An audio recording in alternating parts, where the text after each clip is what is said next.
तो एमसीसी की काउंसलिंग में अब आ चुका है आप लोगों के सामने लास्ट राउंड, और मैं बोलूँगी this is going to be the most crucial round, specially उन स्टूडेंट्स के लिए जिनको अभी तक भी किसी भी राउंड में सीट अलॉट नहीं हुई है। बहुत सारे स्टूडेंट्स स्ट्रे राउंड को लेकर कंफ्यूज हैं कि क्या सीट मैट्रिक्स रहने वाला है यहाँ पर, और द मोस्ट इंपॉर्टेंट चीज़ कितनी यहाँ पर कट ऑफ जाने वाली है। So if you are looking for cut off, seat matrix और इसके रूल्स एंड गाइडलाइन, तो इस वीडियो को बहुत ध्यान से देख लेना टिल द एंड। आपको सारी इन्फॉर्मेशन मैं आपको यहीं पर प्रोवाइड कराऊंगी। सबसे पहले हम लोग बात कर लेते हैं स्ट्रे राउंड में किन कैटेगरीज वाले स्टूडेंट पार्टिसिपेट नहीं कर सकते। सो एमसीसी ने अपने FAQs में ये बहुत क्लियरली आपको मेंशन करके दिया, who are not eligible for stray round. Stray round के लिए कौन एलिजिबल नहीं है? तो स्टूडेंट जिसने स्ट्रे राउंड में रजिस्ट्रेशन नहीं कराएंगे वो तो ऑफकोर्स एलिजिबल नहीं है। Candidate joint holding any seat, अगर आप स्ट्रे राउंड के टाइम पर अभी आपके पास स्टेट की या ऑल इंडिया की कोई भी सीट आपने होल्ड किया हुआ है तो आप यहाँ पर पार्टिसिपेट नहीं कर सकते हैं। Next, candidate allotted a seat in the round 3 and not reported. भाई राउंड 3 में आपको कोई सीट मिली और आपने उसको ज्वाइन नहीं किया, आपने उसको रिपोर्टिंग नहीं करा पाए, तो यहाँ पर आप लोगों को कुछ नहीं हो सकता, आप स्ट्रे में नहीं जा सकते, आप स्ट्रे के लिए कुछ नहीं कर सकते। ठीक है, तो यहाँ पर ये 3 कैटेगरीज वाले स्टूडेंट स्ट्रे राउंड में नहीं जा सकते हैं। अब स्ट्रे राउंड के बाद होता है एक special stray round.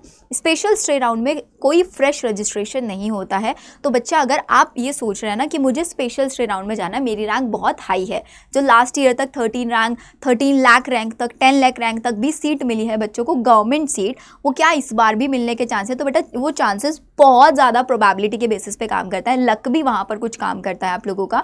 Also it depends on number of seat vacant. ठीक है, लेकिन स्पेशल स्ट्रे में फ्रेश रजिस्ट्रेशन नहीं होते, तो अगर आपको स्पेशल स्ट्रे में जाना है तो स्ट्रे में आप लोगों को रजिस्ट्रेशन कराना पड़ेगा। ये बहुत क्लियरली मैं आप लोगों को यहाँ पर बता रही हूँ। तो ये 3 कैटेगरी सबको क्लियर हो गया है। अब बात कर लेते हैं एक बार इसके हम लोग यहाँ पर इसका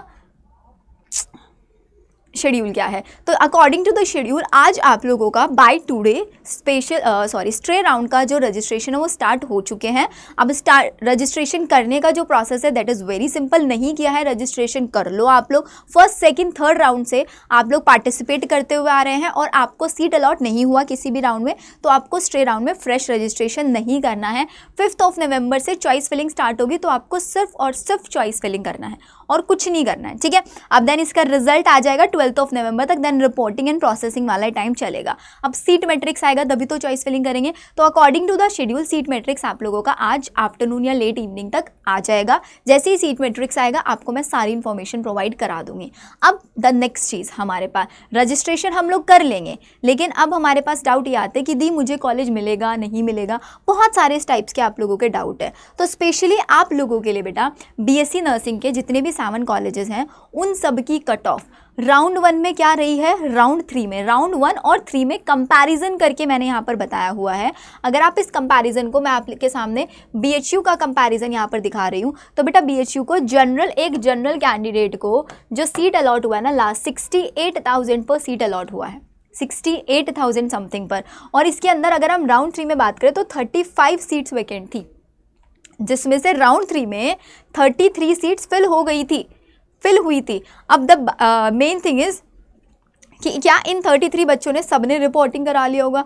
या अब थर्ड राउंड में अपग्रेड का ऑप्शन तो नहीं आता, या तो बच्चे ने रिपोर्टिंग कराया होगा या फिर उसने अपने आप को काउंसलिंग से बाहर कर दिया होगा। तो जिसको कॉलेज अलॉट हुआ उसने रिपोर्टिंग नहीं कराई तो वो अब स्ट्रे में नहीं जा सकते। तो इसका मतलब अगर यहाँ पर सीट मैट्रिक्स में सीट्स वैकेंट दिखती है ना, तो आपके चांसेस बढ़ जाता है, क्योंकि जिसको सीट मिली थी वो तो काउंसलिंग से बाहर हो चुका है, वो काउंसलिंग से, और ऑफकोर्स उससे ऊपर वाली रैंक वाले जो बच्चे होंगे वही वहाँ पर पार्टिसिपेट करेंगे, उससे नीचे रैंक वाली। अब ये 68,000 है, तो क्या 67,000 वाले बच्चे ने पार्टिसिपेट नहीं किया होगा ऑफकोर्स, लेकिन उसने BHU नहीं डाला होगा। तो यहाँ पर जो 68 प्लस है वही जाने वाली है। तो अगर आपकी रैंक 70,000 है एंड यू आर लुकिंग कि मुझे कॉलेज मिल जाए, तो मिलने के चांसेस हैं आपके। जैसे ST कैंडिडेट की बात करें तो 2,75,000 समथिंग पर सीट अलॉट हुआ है। तो अगर यहाँ पर एक 3 लाख वाला बच्चा भी है ना, सो मैं बोलूँगी बेटा आप पार्टिसिपेट करो। अगर आपने सोच के चल रहे थे मुझे सीट नहीं मिलेगा, तो इस बार आपको सीट मिलने के चांसेस बन जाएंगे, क्योंकि सीट्स बचेंगी।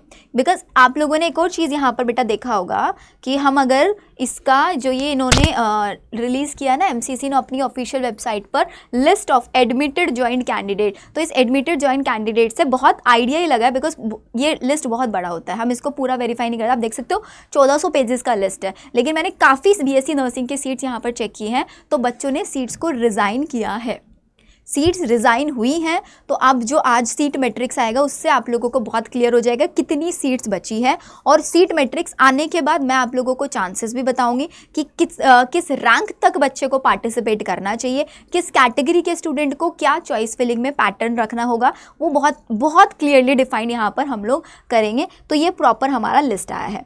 अब द इम्पॉर्टेंट चीज़ इज़ कि हम लोग जब चॉइस फिलिंग करेंगे तो मुझे किन किन चीज़ों का ध्यान रखना है। तो बेटा देखो, जब भी आप चॉइस फिलिंग करेंगे ना,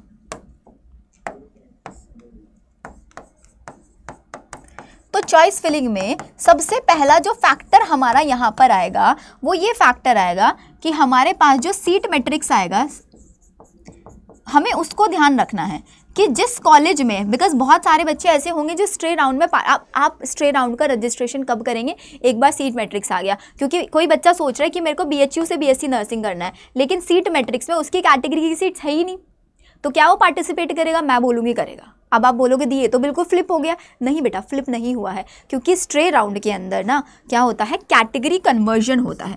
आपको सारी चीज़ें नहीं पता होती हैं, कैटेगरी कन्वर्जन होता है। अब ये कैटेगरी कन्वर्जन का मतलब क्या होता है कि अगर हमारे पास एक ओबीसी कैंडिडेट है जिसकी कोई सीट नहीं बची हुई है वहाँ पर, तो अगर मेरे पास कोई एससी एसटी कैंडिडेट है तो उसकी सीट ओबीसी में कन्वर्ट होगी, ओबीसी वाली सीट ईडब्ल्यूएस में। तो इसको बोलते हैं सीट कन्वर्जन, कि हमारे पास ओबीसी की सीट्स वैकेंट नहीं है लेकिन ईडब्ल्यूएस की सीट्स है, या जनरल की एससी एसटी की सीट, और उन कैटेगरी पर स्टूडेंट है ही नहीं हमारे पास, तो ये सीट्स कन्वर्ट करके दे दी जाती है जिस कैटेगरी के स्टूडेंट ने पार्टिसिपेट किया है और उसकी रैंक भी है।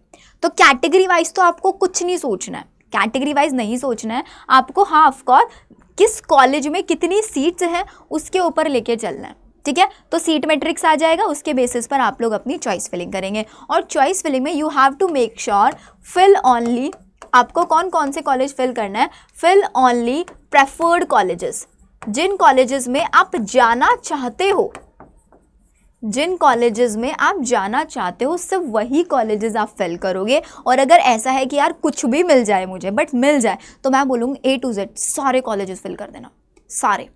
अगर आपका कोई फीस वाला सीन नहीं है कि यार मैं फ़ीस अफोर्ड इतनी कर सकता हूँ, इतनी नहीं, तो सारे कॉलेजेस फिल कर डालना और वेट करना स्ट्रे में सीट मिलती है नहीं मिलती है। नहीं मिलती है तो स्पेशल स्ट्रे राउंड होगा, उसमें सिक्योरिटी मनी आपको 50,000 डिपॉजिट करके then you can enter into special stray. और अगर स्पेशल स्ट्रे में भी सीट नहीं मिलती है तो 50,000 आपके रिफंड हो जाते हैं। उसकी सारी चीज़ें, जितनी भी डिटेल्स हैं, आपको बहुत जल्दी ही अपने ही चैनल पर मैं शेयर करूंगी। सो मेक श्योर चैनल को सब्सक्राइब करके आप लोगों को रखना है। अब हमें वेट करना है सीट मैट्रिक्स का, कि सीट मैट्रिक्स कब आएगा, कितनी सीट्स हमारे पास वैकेंट होंगी, एंड उन वैकेंट सीट पर क्या हमारा कट ऑफ जाने वाली है। अब आप लोगों के माइंड में एक होगा कि यार दी ये जो कट ऑफ्स है ना, ये कट ऑफ्स हमें सारे कॉलेजेस के मिल जाते हैं। बेटा सारे कॉलेजेस की कट ऑफ्स है, सारे कॉलेजेस की राउंड 3 की कट ऑफ मैंने यहाँ पर मेंशन किया हुआ है। इससे आपको सिर्फ क्या करना है, 5 to 6,000 प्लस कर लेना है। जैसे कि अगर हम LHMC की बात करें तो LHMC को लास्ट 65,000 समथिंग पर सीट मिला है, तो अगर आप 70,000 पर हैं और आप LHMC टारगेट कर रहे हैं तो ऑफकोर्स आपके चांसेस हैं यहाँ पर। अब ये PDF आपको कहाँ मिलेगा, ये PDF आपको मिल जाएगा कहाँ पर, आप सब लोगों को सिर्फ और सिर्फ हमें एक नंबर पर DM करना है, if you are participating for stray round. अगर आप स्ट्रे राउंड में पार्टिसिपेट करना चाहते हैं तो बेटा इस नंबर पर आप DM करेंगे। आपको DM के रिप्लाई में हम लोग बहुत फॉर श्योरली आपको ये पूरा का पूरा कट ऑफ एनालिसिस मिल जाएगा। 9311722120 ये हमारा व्हाट्सएप नंबर है, हेल्पलाइन नंबर आप इसको बोल सकते हैं। जिस हेल्पलाइन नंबर पर आप 1-on-1 मुझसे भी कनेक्ट कर सकते हैं, आप मेरी टीम से कनेक्ट कर सकते हैं, आप ये पूरा कट ऑफ का एनालिसिस ले सकते हैं। आपके कोई भी डाउट्स हैं, you can ask your doubt. साथ ही साथ आप इस वीडियो के कमेंट सेक्शन में भी अपने डाउट्स यहाँ पर डिस्कस कर सकते हैं। तो all the very best for your stray round. बस मेक श्योर कि कोई गलती नहीं आप लोगों को करनी है।